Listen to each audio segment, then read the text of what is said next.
Boa noite, meus amados irmãos, que a graça e a paz do Senhor faça-se presente nos nossos corações, tanto daqueles que aqui estão,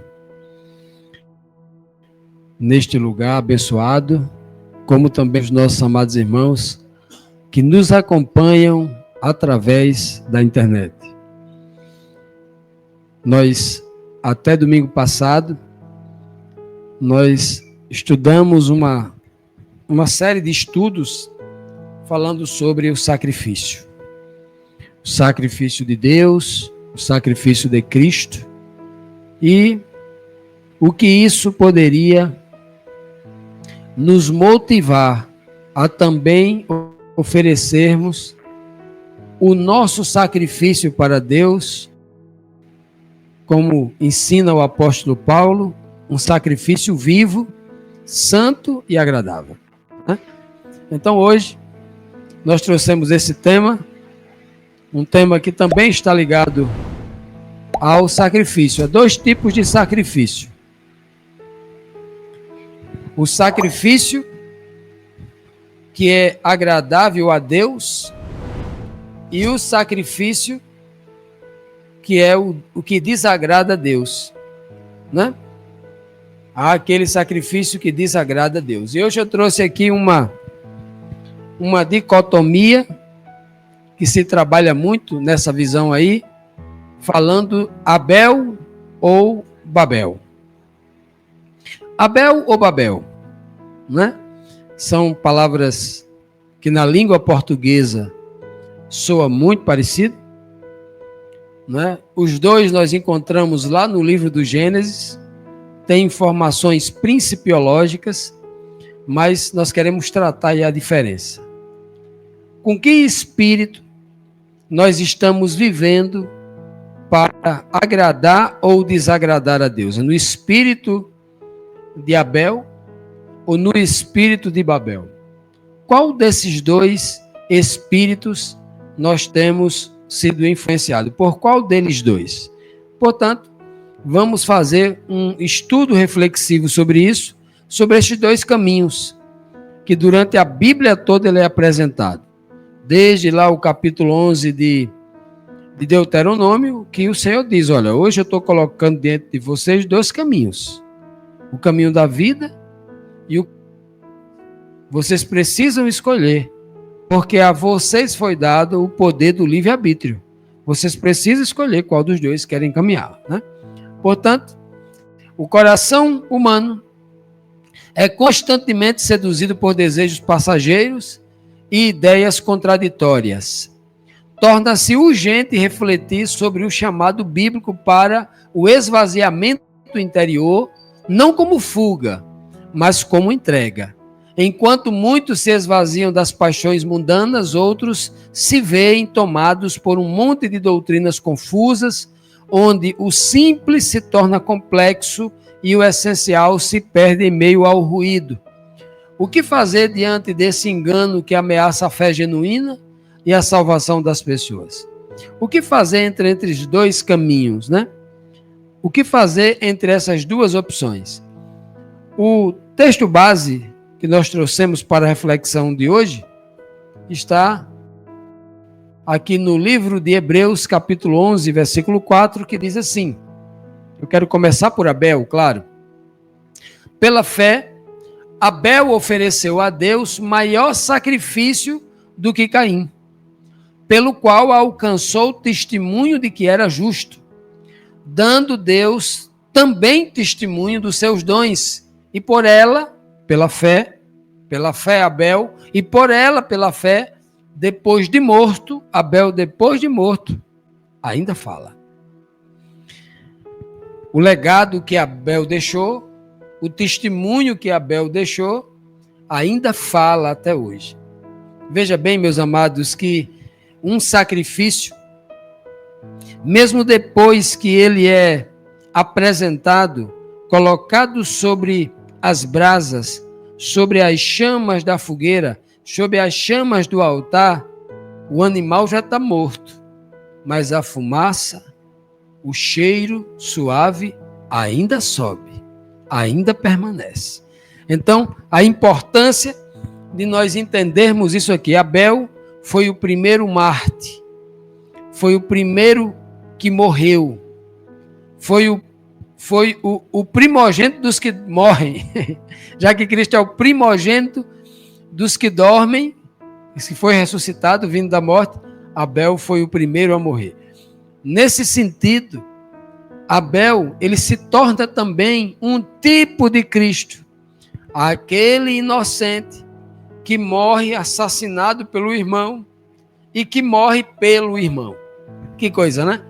Que coisa maravilhosa. Hebreus 11:4. Portanto, vamos trabalhar aqui sobre Abel como tipo e exemplo. Abel como tipo e exemplo. Tipo de Cristo e exemplo para todos nós. Abel, a palavra Abel, o nome Abel, que vem do hebraico, lá no hebraico, até porque quem escreveu o livro de Gênesis foi Moisés. Ele escreveu no hebraico, né? Então, o nome Abel em hebraico é escrito com essas 3 letrinhas aí que está aí, ó. Revel. E carrega um significado profundo e profético. Esse nome, ele tem uma raiz. Na língua hebraica, é preciso considerar a raiz, que são as mesmas letras. Se você olhar aqui, ó, são as mesmas letras. Ó. As mesmas letras. As mesmas. Esses pontinhos aqui embaixo é a vocalização. É só o som de vogais, mas as letras são as mesmas. E a raiz da palavra Rabal está associada à ideia de esvaziar. O nome de Abel está associado à ideia de esvaziar-se. O que aprofunda ainda mais o sentido de algo breve e delicado, algo breve e sublime, algo porque Abel, nós não temos uma história longa de Abel. A história dele é muito curta.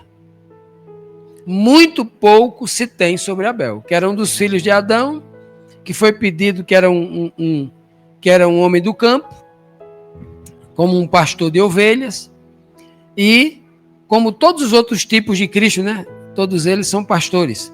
E aí, Abel, ele é assassinado logo após sacrificar a Deus. Essa é a história, muito curta, assim como a passagem do Cristo aqui na Terra. Foi uma história muito curta, de 3 anos e meio apenas, né?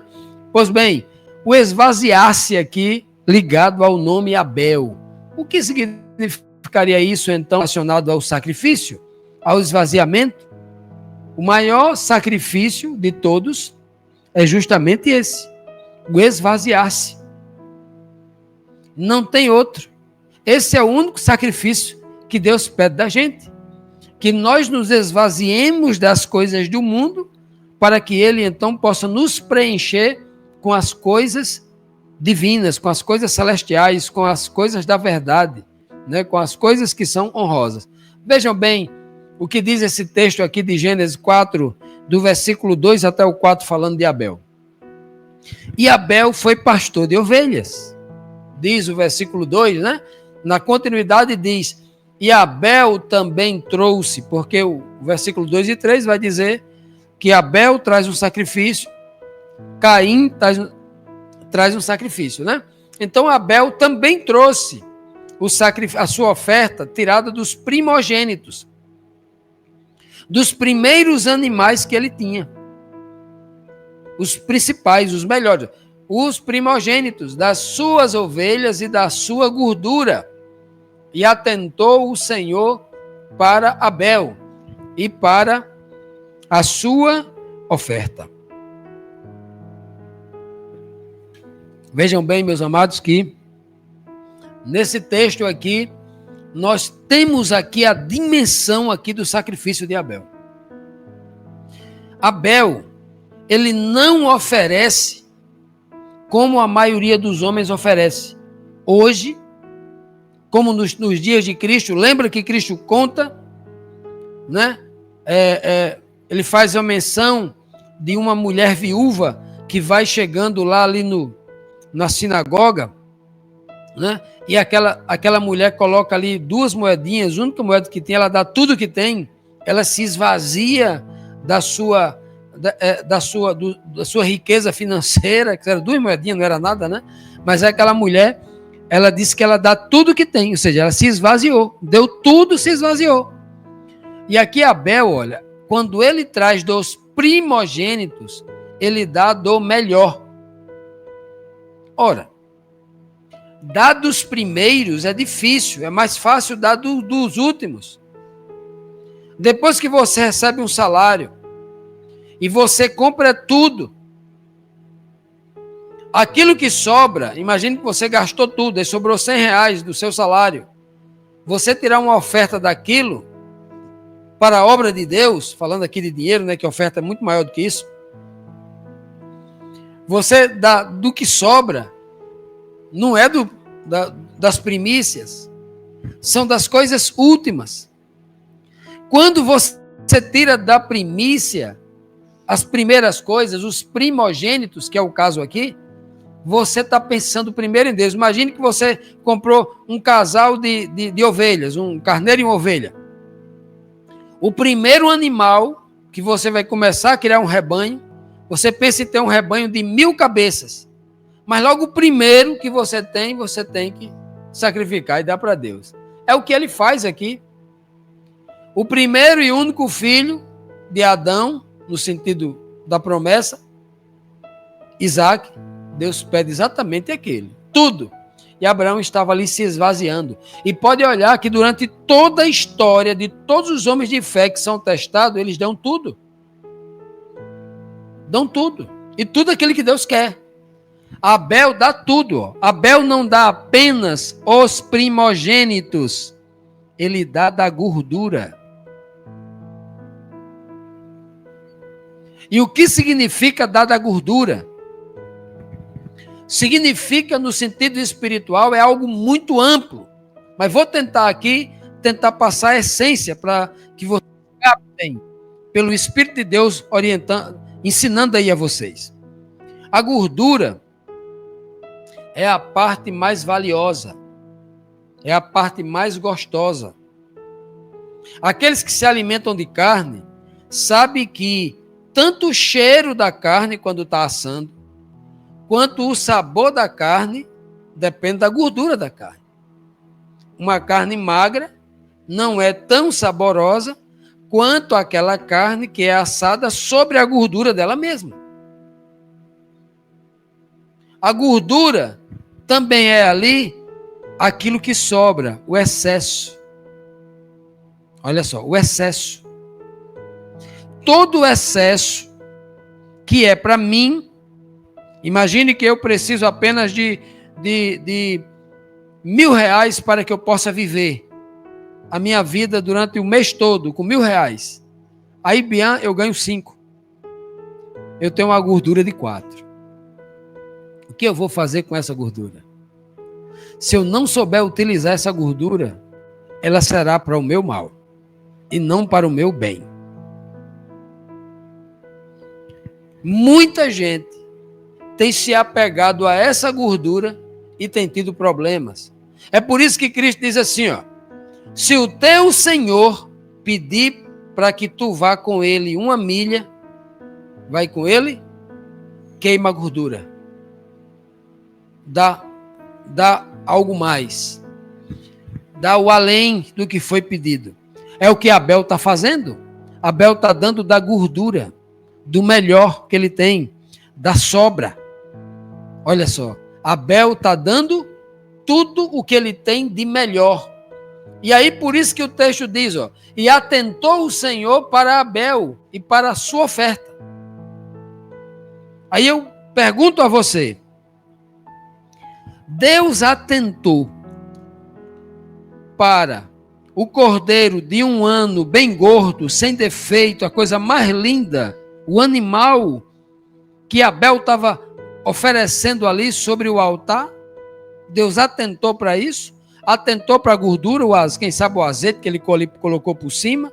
Ou o animal muito gordo que diante das brasas subiu aquele cheiro aos narizes dos homens fantástico, de saboroso? É assim? Não. Deus olhou para o coração de Abel e viu o quanto ele estava despreendido dessas coisas da terra. O que agradou o Senhor foi o que ele viu dentro do coração de Abel. O quanto ele estava disposto a agradar a Deus e abriu mão das coisas mais valiosas que ele tinha.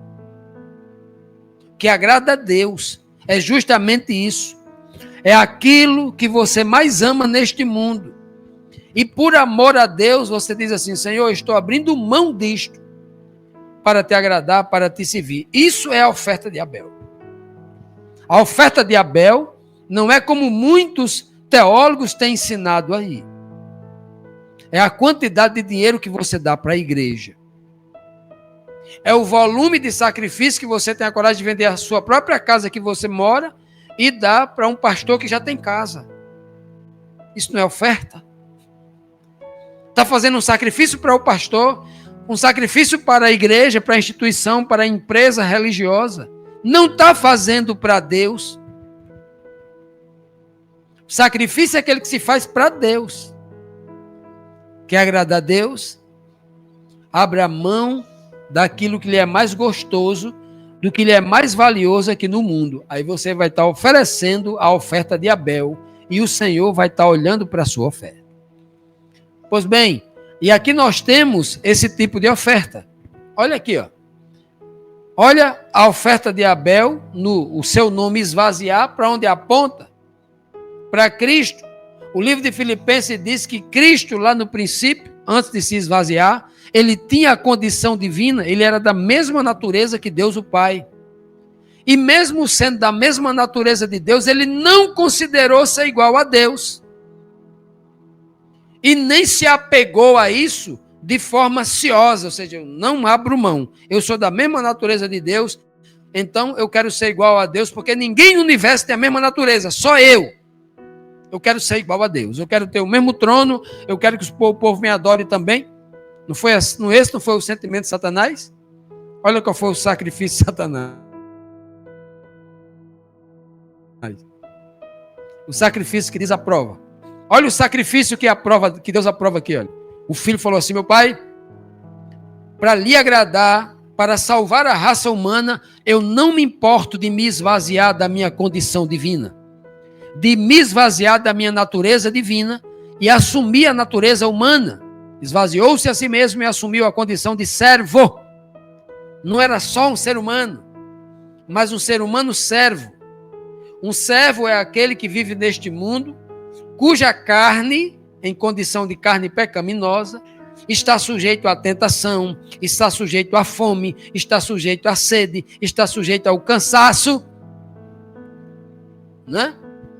Cristo só não serviu ao pecado, mas ele estava na condição que nós estamos hoje, uma condição natural, de necessidade de comer, de beber, de vestir. Então, olha, ele assumiu essa condição de servo, tomando sobre si a nossa condição humana e achando-se, claro, em figura humana. Então, o esvaziamento que Abel teve era uma tipologia, embora muito inferior à de Cristo, claro que não tem como medir, mas ali tipificava. E todas as vezes que eu e você temos a coragem, inspirado pelo Espírito de Deus em nós, nos esvaziamos das coisas do mundo, eu estou me assemelhando a Cristo, eu estou me sacrificando no exemplo de Cristo e agradando a Deus. Eu nunca me aproximo tanto do caráter de Cristo quanto o momento em que eu me esvazio das coisas do mundo e, obviamente, busco agradar a Deus naquilo que é do Espírito. O sacrifício maior. Por que o sacrifício maior? Ainda em Abel. A Bíblia diz que pela fé, Hebreus 11:4, pela fé Abel ofereceu a Deus maior sacrifício do que o sacrifício de Caim. O sacrifício de Caim é do outro lado. É o sacrifício Babel, né? O sacrifício de Abel foi um sacrifício maior. do que o de Caim, pelo qual Abel alcançou testemunho de que era justo, dando Deus também testemunho dos seus dons, e por ela depois de morto ainda fala. Então veja que esse texto aqui nos mostra com grande clareza o porquê Abel, o sacrifício dele, o justificou. Porque Abel foi justificado por esta obra de fé. As obras da fé é a grande prova e a grande constatação da justificação do homem. Paulo diz aqui que ele se tornou justo, porque ofereceu um sacrifício maior. Veja, que para que eu e você, nós sejamos justificados, não basta qualquer sacrifício. Tem que ser o sacrifício maior. Ninguém consegue ser justo diante de Deus. Mas eu sou crente, eu me sacrifico todos os domingos. Eu peguei a minha vida inteira, desde os 10 anos de idade até os 80, quando, está prestes a, não consegue mais andar, está de cadeira de roda, 80 anos de idade. Nunca faltei um domingo no culto da igreja, servindo como diácono, servindo como porteiro, seguindo, Alguém pode dizer isso, não é mesmo? Aí o Senhor vai dizer assim para ele assim: não vos conheço. Como assim? Eu estava na sua igreja. Quantas pessoas eu não ajudei a encontrar a verdade que estão salvas aí, e agora eu não posso entrar? Não vos conheço. Porque você fez um sacrifício físico, um sacrifício de pontualidade, um sacrifício de serviço à instituição religiosa e até às pessoas, mas nunca me agradou. Nunca fez o sacrifício do Espírito, nunca abandonou as paixões do mundo e as outras horas. E quando saía da igreja, e as coisas, suas paixões do seu coração, onde é que estava? Cadê o sacrifício de verdade? E aí, abramos os nossos olhos, porque muitos cristãos estão fazendo uma série de sacrifícios físicos, mas não estão fazendo o sacrifício que agrada a Deus, o sacrifício maior. Esse é o sacrifício que agrada a Deus, o maior. Muitas vezes não agrada os homens, mas agrada a Deus. E esse é o sacrifício que justifica o homem. E a fé, obviamente, ela só pode ser confirmada, como diz o texto aqui, pela fé. Abel apresentou o sacrifício maior. Então a fé confirmada sempre por obras. Embora haja igrejas que se dizem cristãs, que dizem que as obras não valem nada, o que vale é só a fé. A Bíblia não ensina isso. O próprio Paulo, que diz que nós somos justificados pela fé sem as obras da lei, o próprio Paulo, ele vai explicar isso. A fé não anula a lei, as obras da lei. Ele diz bem claro: anulamos, pois, a lei pela fé, está lá em Romanos 3:31. Antes estabelecemos a lei. O livro de Tiago diz: se você tem fé, então me prove com as suas obras. Abraão foi justificado pelas obras da fé, diz o apóstolo Tiago. E é a confirmação da fé. Qual foi a fé que Abel demonstrou em Jesus Cristo? Nenhuma. A fé que Abel provou foi nas ofertas, foi nas suas obras, a obra de oferecer o sacrifício. Qual foi a fé de Abraão, chamado de o pai da fé? Todos os outros descendem da fé dele. O homem da aliança, foi porque Deus disse: mata o filho, ele foi matar. Pai da fé. A obra, ele foi executar a obra que Deus mandou ele fazer. É a obra que prova a verdadeira fé. A fé teoria, a fé tese, não é fé. A fé, realmente, ela requer sacrifício, ela requer obra. No livro de Mateus, capítulo 23, 35, diz assim: para que sobre vós caia todo o sangue justo. O Senhor Jesus, obviamente, está aqui em Mateus 23, falando com os sacerdotes, falando com a liderança religiosa, ali representada pelos fariseus, os religiosos da alta cúpula, e Jesus falando deles, contra eles, para que sobre vós caia o sangue justo. Vocês serão julgados por isso, que foi derramado sobre a terra, desde o sangue de Abel, o justo, até o sangue de Zacarias, filho de Baraquias, que vocês mataram entre o santuário e o altar. Entre o altar de sacrifício e a entrada do lugar santo, vocês mataram Zacarias, né? O Senhor está dizendo, aqueles homens que com Cristo estava falando, não foi eles os assassinos. Eles eram os filhos dos assassinos. Porque Zacarias tinha sido morto há um tempo já, havia um certo tempo. Mas quando ele diz isso aqui, no contexto ele vai dizer, vocês dizem que os vossos pais mataram os profetas. Vocês dizem assim, olha, mas eu reconheço agora que Isaías era profeta. Eu reconheço que Jeremias era profeta, porque vocês usam o livro dele aqui na sinagoga, todo sábado. E quando vocês dizem isso, vocês confirmam que vocês são filhos de assassinos e são assassinos também. Cristo disse isso. E vocês continuam matando os profetas que são enviados a vocês aqui a Jerusalém. E ele continua ensinando. É por isso que ele diz aqui, cita Abel como justo. Por que então que Jesus está acusando o sangue de Abel sobre aquele povo que estava vivendo 4.000 anos, 3.000 e pouco, quase 4.000 anos depois da morte de Abel, ele está ali acusando aquele povo de ser o culpado pela morte de Abel. Assim como nós também somos culpados por isso. Por quê? Porque, obviamente, eu não estou no mesmo espírito de Abel. Eu não estou.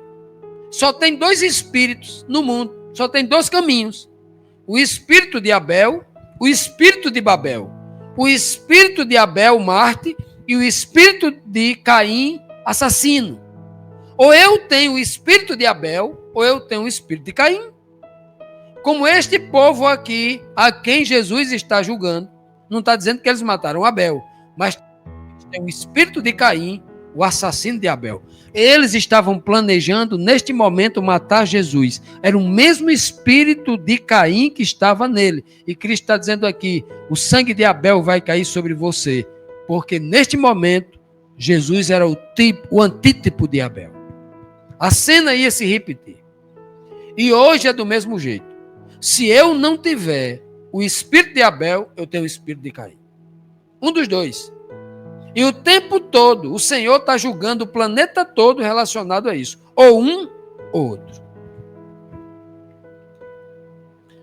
Ainda no texto aqui de 1 João, capítulo 3, versículo 12, diz o que eu estava dizendo até agora. Não como Caim, com aquele espírito assassino, que era do maligno, e matou a seu irmão. Aí, Caim não matou um estranho, ele matou seu irmão. Você matar até um inimigo violento que vem te matar, você pode até ter uma desculpa. Inclusive, na Bíblia você tem a questão da legítima defesa. Você matou para não morrer, não é? Tem essa justificativa diante da justiça dos homens, diante do tribunal dos homens. Você tinha isso na lei. Mas você matar o seu irmão, que não lhe é ameaça, que nunca lhe fez o mal, esse é o espírito. Não, por isso que Caim é chamado do maligno, porque ele faz mal ao irmão que não está lhe fazendo mal. O seu irmão. E por que causa ele matou seu irmão? É uma pergunta reflexiva. Pense. Qual foi a causa que levou Caim a matar seu irmão? Ciúme, inveja, queria ser maior do que o seu irmão, porque era o mais velho, não admitia, porque ser o mais velho, que o seu irmão fosse melhor do que ele. Isso não existe no mundo? O homem não é orgulhoso? Eu estou nessa igreja, um exemplo, estou nessa igreja há 25 anos. Aí chega um rapazinho novinho, entra ali agora por aquela porta, se senta aqui e descobriu algo na Bíblia que eu estou há 25 anos só nessa igreja e não descobri ainda, mas esse rapaz descobriu. E agora eu não admito, vou destruir ele, vou calar a boca dele, porque ele não pode saber mais do que eu. Já imaginou esse espírito?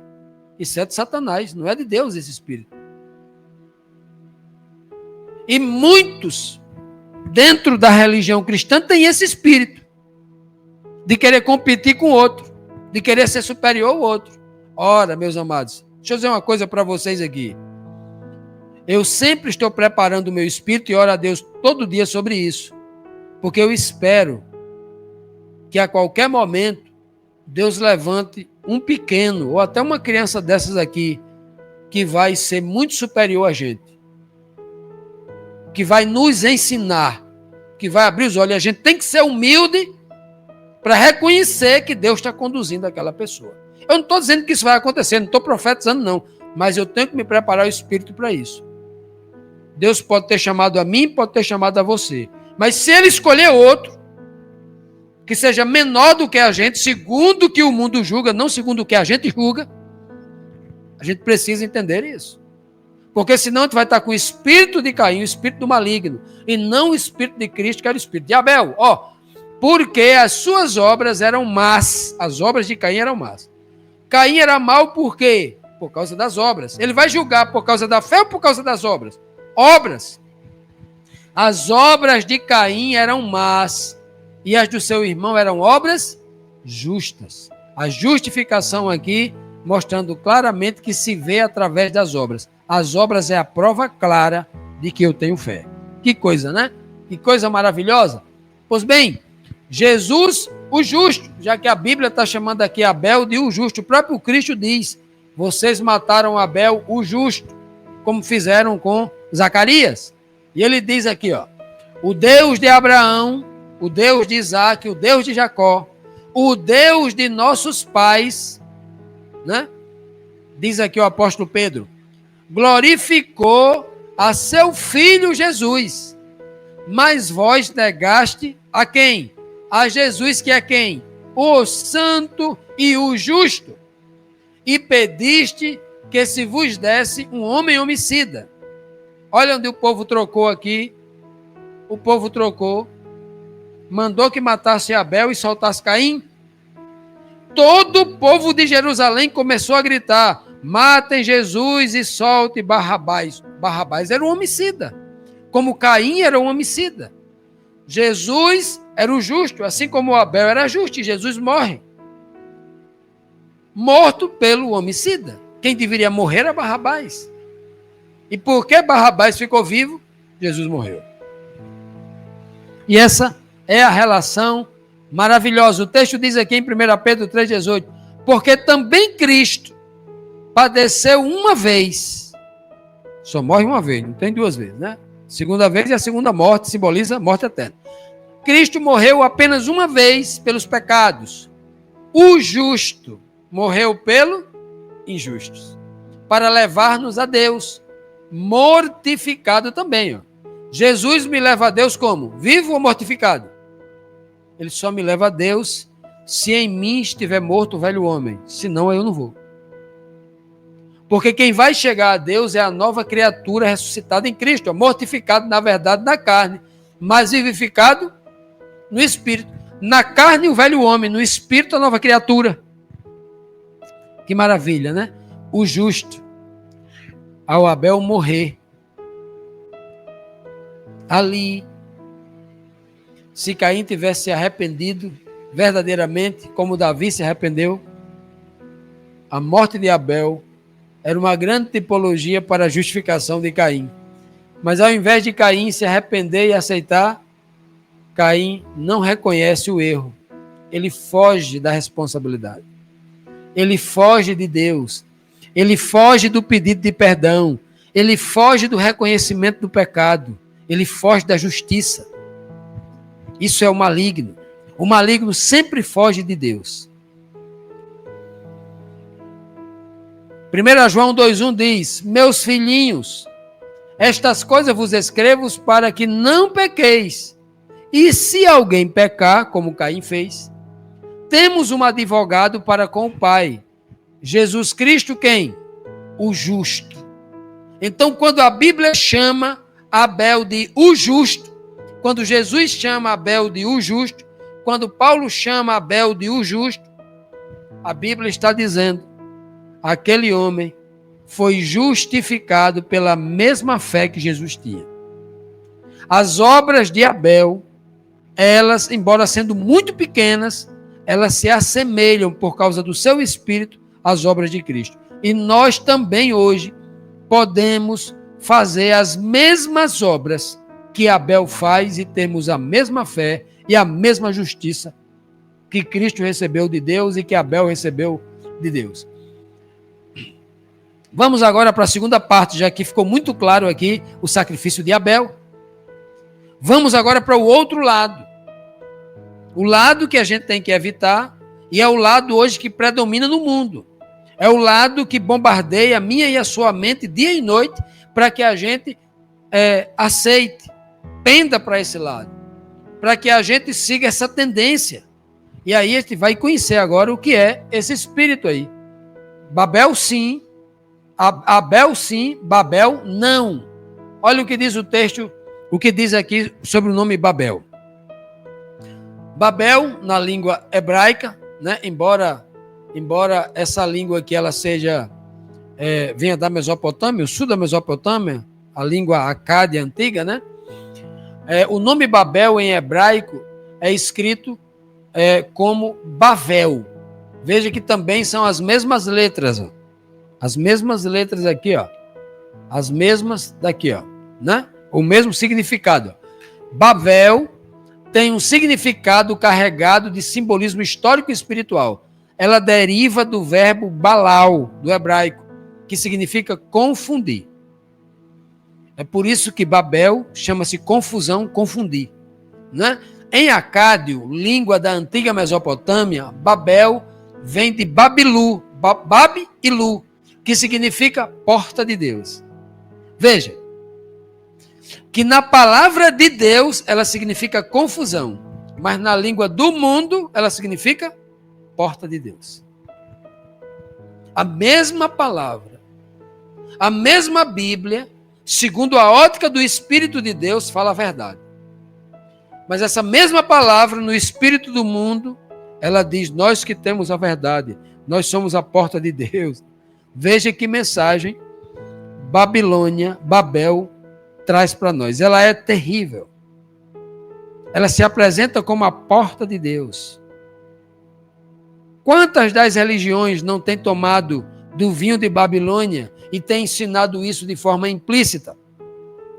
Quantas religiões não têm ensinado que o verdadeiro Filho de Deus é aquele que é rico, que é abençoado, que está cheio de dinheiro e tal? A porta do mundo, né? Mostrando a porta do céu é aqui. Estão levando o povo para o inferno. Não é? Cristo não falou essa mesma linguagem? Há duas portas. A minha é aquela que está no final de um caminho estreito. E essa porta também é estreita.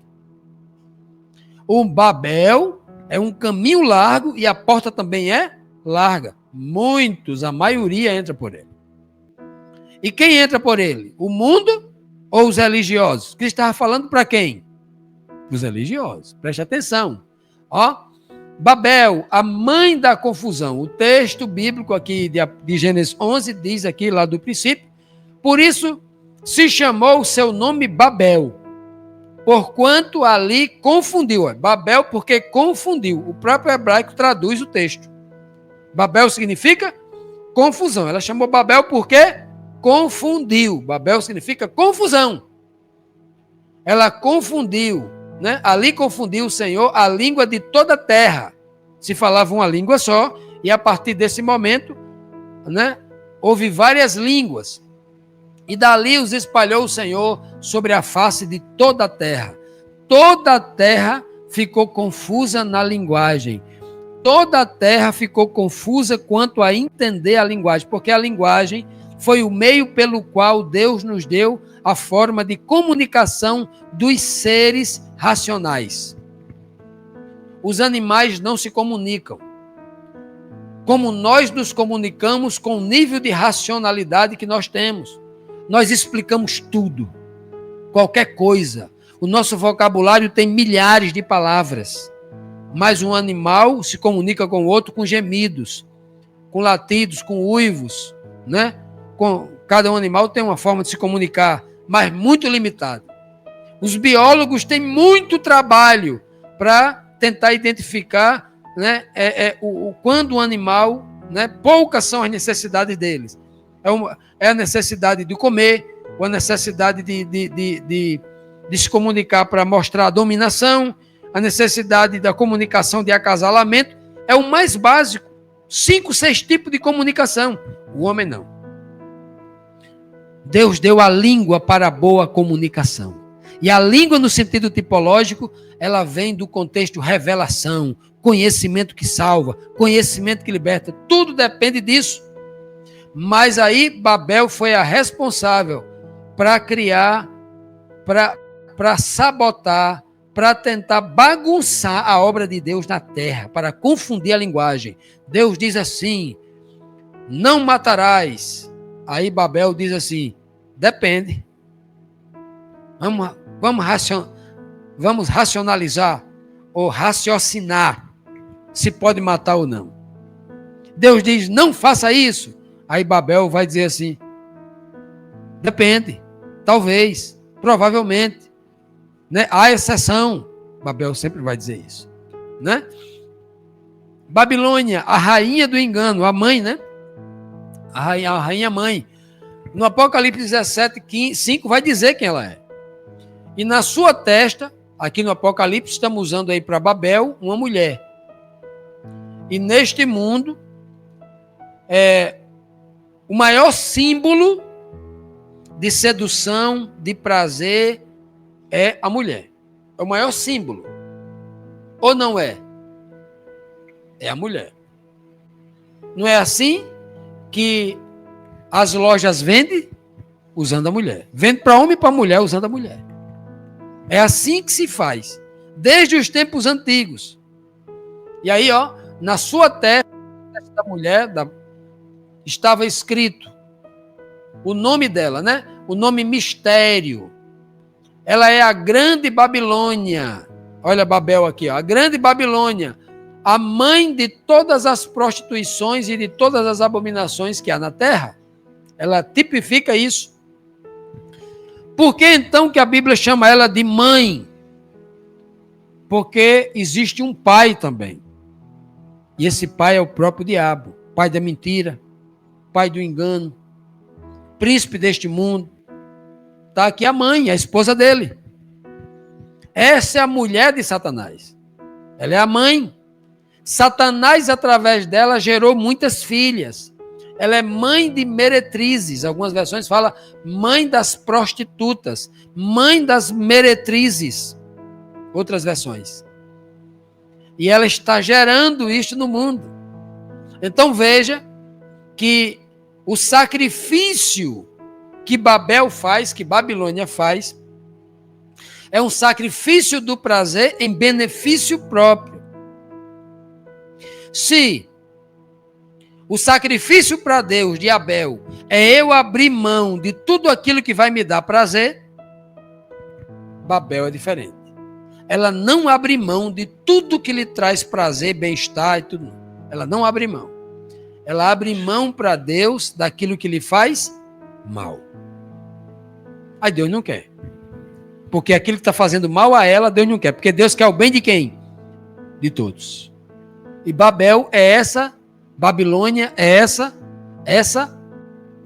mãe, né? Esse alicerce de tudo que é prostituição, de tudo que é prazeroso, né? Um prazer da carne, não do espírito, e de todo tipo de abominação, tudo aquilo que é estranho, tudo aquilo que Deus tem nojo, de tudo aquilo que é intragável para Deus, né? Então veja que ela aqui, ela é a mãe da confusão. Ela é a mãe de toda a confusão. Responsável. Ela é chamada de Babilônia, confusão. E a mulher que viste é a grande cidade que reina sobre os reis da terra. O segundo pecado, né, além da confusão que vem, né, o prazer que promove confusão. O segundo, o segundo alicerce, onde está fincado, né, que são 3 bases, né? O segundo alicerce é o alicerce da dominação. Esta mulher, ela domina. O que é que domina o ser humano natural neste planeta? O ser humano que ainda não conhece Cristo, que ainda não conheceu a verdade, que ainda não foi liberto pela verdade, né? A verdade que liberta. Conhecereis a verdade e a verdade vos libertará. É aqueles que ainda estão presos aos prazeres da carne. Então o mundo domina sobre os seres humanos, sobre o prazer da carne. E o que é o prazer da carne?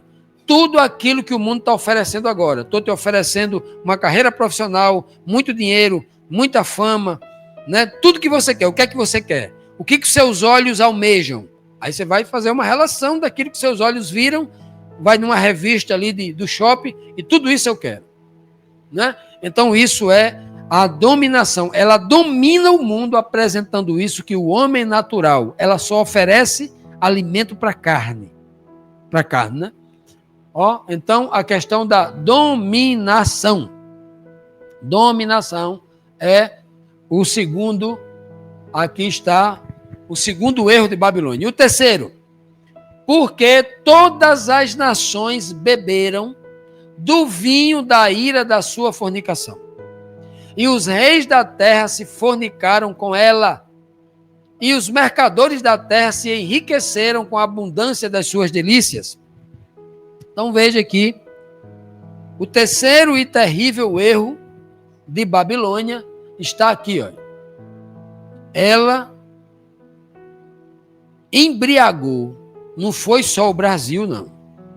A Bíblia diz que é toda a terra. Por que toda a terra? Porque na terra é habitado por seres humanos que são todos iguais, todos são carnais. Todo ser humano neste planeta, ele precisa comer, ele precisa beber, ele precisa dormir, para procriar, ele precisa se casar, né, ter relações com a sua esposa, seu marido, né? Então, ela oferece exatamente isso como uma necessidade. Babilônia, ela deu de beber ao planeta Terra todo com o vinho da sua fornicação. E como é que ela faz isso? Através de um vinho inebriante, o vinho da doutrinação. A doutrinação mundial é que você não vive sem isso. É que você precisa daquilo. E uma doutrinação ainda mais específica que acontece dentro da Igreja de Cristo, da professa Igreja de Cristo, é a mudança doutrinária, onde as pessoas pensam, eu não posso viver sem essa doutrina. Nós dependemos disso. Eu não abro mão dessa doutrina que a maioria defende. E assim Babilônia vai enredando todos os homens naturais do planeta. E também, principalmente dentro da igreja, que é o contexto principal aqui de Apocalipse 17, 18. Então, olha, veja que todos os reis, toda a liderança. E aí, Eva, quando eu digo que eu não conheço um líder religioso rico, poderoso, famoso, que não esteja aqui, ó, reis são esses. Rei não está tratando de um posto político. Rei aqui não está tratando do rei da Inglaterra, o rei Charles. Não está tratando do rei da Espanha. Raul o rei da Espanha, Raul. O rei da Noruega, o rei da Grécia. Não. Os países que ainda têm reis. Muitos países não têm reis. São presidentes. Não é? Outros primeiros ministros. Mas vejam bem, quando ele fala reis da terra, que está bebendo com o vinho dessa igreja, mulher igreja, está falando de donos de igreja, está falando de pastores presidentes, está falando de quem manda naquela igreja, naquela nação. Aqui, principalmente reis da terra, são líderes religiosos. Eles todos fornicaram com essa mulher. Primeiro que você aqui muito duro, né? Até porque a gente não tem medo de dizer essa verdade. Eu não acredito em nenhum pastor presidente, dono de igreja, milionário, bilionário, trilionário não, que não tem, né? Mas bilionário, né? Ricos aí, que estão pregando um Cristo cujas obras não são da fé. Não tem nenhum que tenha a obra da fé. A obra da fé é Abel, que abriu mão de tudo. As obras dele são obras de Babel. De Abel, eles não têm obras de Abel. As obras deles não justificam. Eles não estão dando para Deus e para Cristo o primogênito e a gordura, como Abel fez. Eles são de Babel. Todos eles são de Babel. Como é que eles dão essa oferta para Deus? O Senhor Jesus disse como faz isso. Se você vê alguém nu, você vestir, você está fazendo por mim. Você está dando para mim. Se você ver alguém com fome, então esses homens milionários ou bilionários que tem por aí, donos de igreja, que nas suas igrejas, tem gente hoje, nas suas igrejas no mundo, tem gente passando fome. Tem gente morando em favela, pagando aluguel, e eles com dinheiro saindo pela culatra. Gastando milhões ou bilhões com rede de TV e tal. O que é mais importante, um canal de TV ou alguém da sua igreja que está passando fome? O que é mais importante? É obra de Deus manter TV, é obra de Deus manter rádio, é obra de Deus manter mídia, é obra de Deus manter elefantes brancos por aí, ou atender o ser humano na sua necessidade? Então, é isso que a gente precisa entender. E eles se enriqueceram com essas delícias, as delícias de Babilônia. Que é tudo isso, né? A ostentação e outras coisas mais. E por último, nós temos aqui a sedução.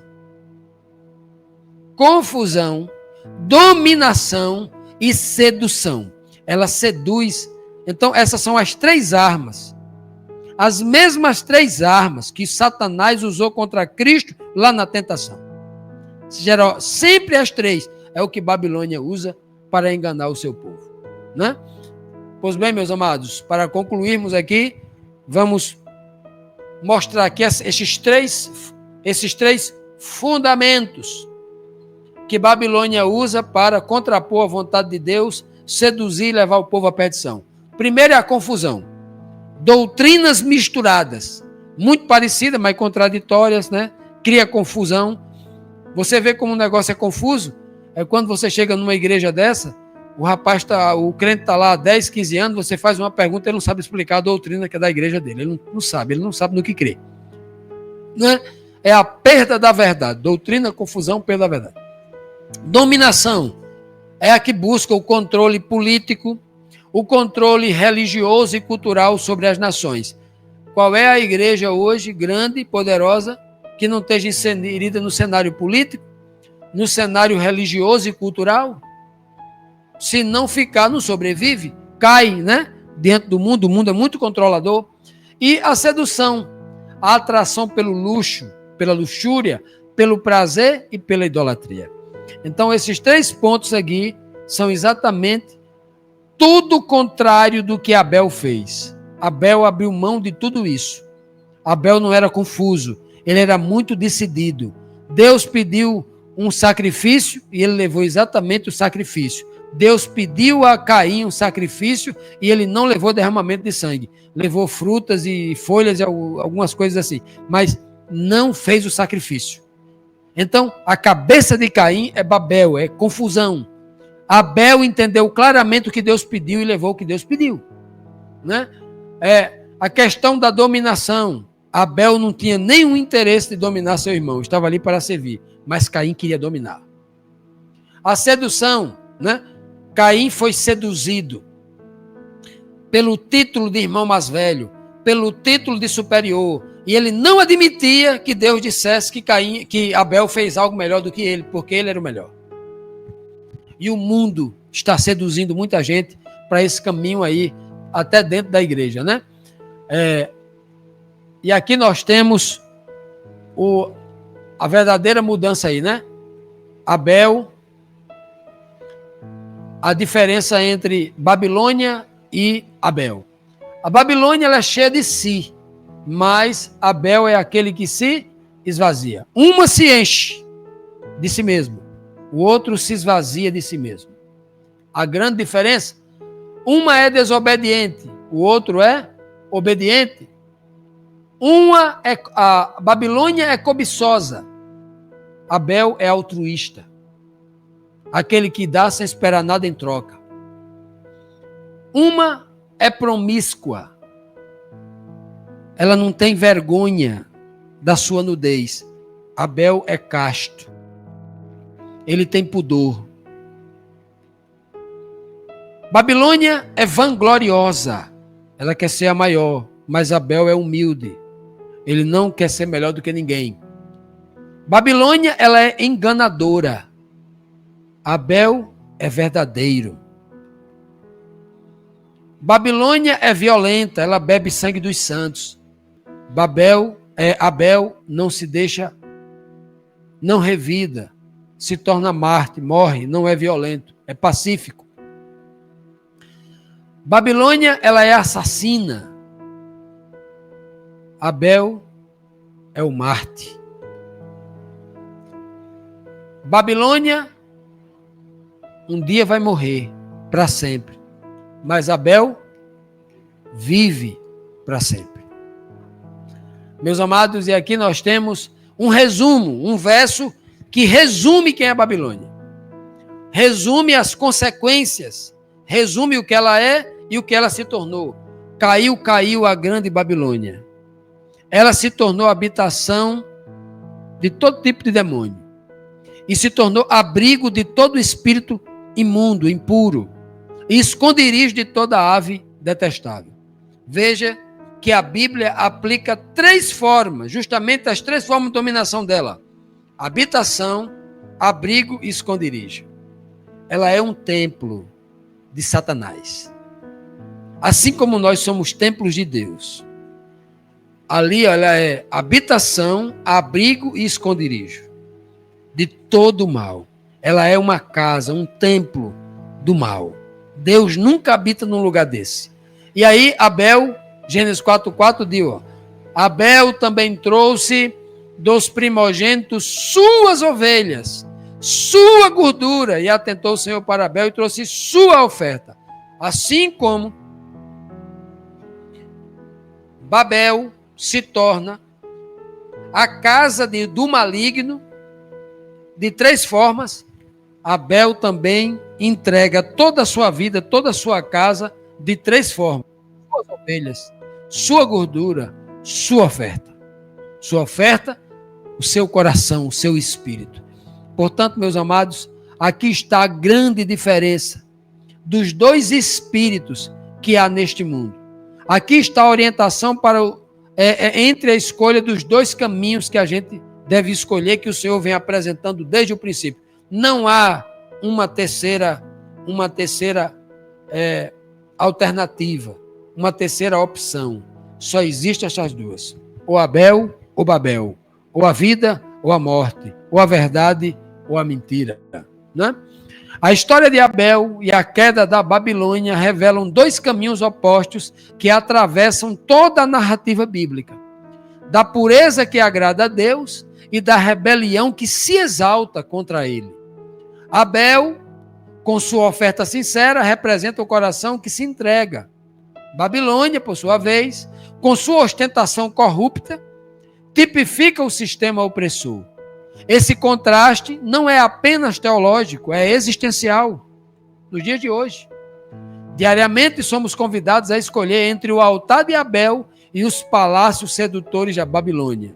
E é no silêncio da entrega, não no barulho da ambição, que Deus reconhece o verdadeiro adorador. Amém? Que o Senhor, com o seu Espírito, toque profundamente o nosso coração, para que nas nossas reflexões a gente volte a esse Espírito, o Espírito de Abel, o Espírito do justo, o Espírito de Cristo, para que escolhamos o caminho, se possível for, do martírio, mas nunca o caminho do maligno. Que o Senhor nos abençoe em nome de Jesus. Amém.